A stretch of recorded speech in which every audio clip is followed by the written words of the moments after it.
We're getting a glimpse into how former House Speaker Mike Madigan ran Springfield in his corruption trial. Paris Schutz has stepped out of the courtroom for us. Paris, what can you tell us about today's testimony?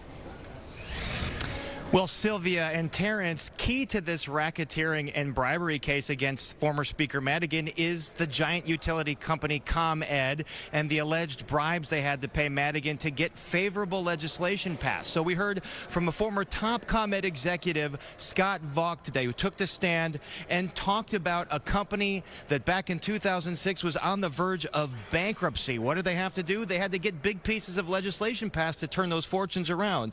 So in 2011, they lobbied to get one bill passed, and then 2015, another bill passed that modernized the power grid but resulted in higher rates and big profits for the company.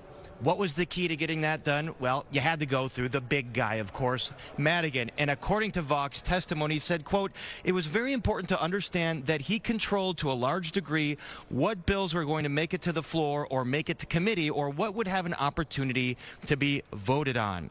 Vaught also confirmed the relationship between Madigan and his former top lobbyist, Mike McLean, who would always refer to Madigan as, quote, he or himself.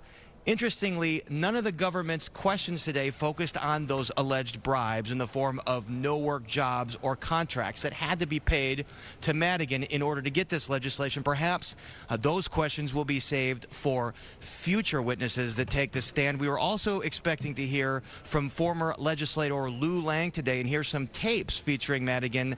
But testimony is going so long that we likely are not going to hear that today. This is going to go on for many, many weeks. I looked at the faces of the jurors.